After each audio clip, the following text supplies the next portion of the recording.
Hey, Kevin VanDam here, and you're with Michiana Outdoors, and we've got a great question from one of our loyal fans, Scotty Bud. You know, I've known him for a long time. He wants to know, hey, when do you pick different jerkbaits? You know, a floating jerkbait versus a suspending jerkbait, or even one that sinks. Well, you know, most of the time now I use suspending jerkbaits. You know, a few years back we didn't have all the different designs, we didn't have the technology to build all the different actions. We just had to use minnow baits out there and turn them into jerkbaits, you know, fish them with that retrieve. Now we actually design these baits with different types of action. So really what I look at in a jerkbait is I think about the water temperature, the water clarity, and the time of the year. You know, if I'm fishing in a warmer period of the year and I got clear water, I know a jerkbait's still a good possibility. The thing that I want to do is I want to have a livelier action in those warmer water periods where the fish are more active, especially around smallmouth.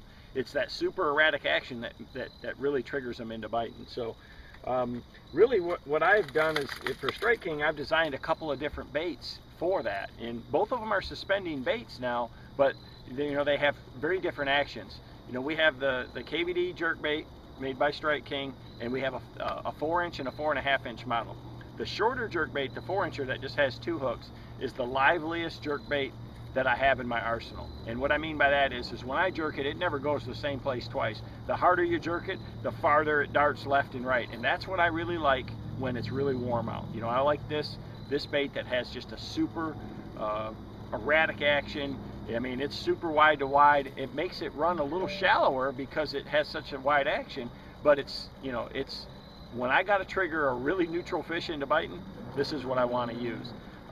You know, if I'm fishing in the colder periods of the year, I want a subtler action, and that's where the 4.5-inch KVD jerkbait really comes in. You know, I can jerk it a little bit softer, and it has a subtler action. It runs deeper, it's weighted heavier, and we designed it that way on purpose. You know, that it doesn't have quite as much side-to-side action as the 2-hook version for that reason. So, you know, back in the day, I didn't have much choices. So in the summer months when it got hot, I used to use floating jerkbaits, because a floating bait, when you stop it between pitches, it's going to kind of rise back to the surface, so that bait is always moving, and it's still a great choice. You know, I mean, a floating Rapala or a Smithwick Rogue, things like that, you know, they're still good baits. I just try to, you know, build these baits right here that had so much more action, so much more erratic action in it, that I really would never need that anymore. So what I try to do now is just use my line size to control the depth of the bait. You know, a lot of our lakes have a lot of grass in them, and you know, you don't want the bait to run real deep. So, you know, these baits are designed so if I want to jerk it with 17 or 20 pound, you know, line, I can do it that way. I can hold my rod tip up and jerk it and keep it just a foot or two below the surface and keep it above the grass. You know, in the clearer lakes, you want to get the maximum depth out of them, so that's when you're using lighter line.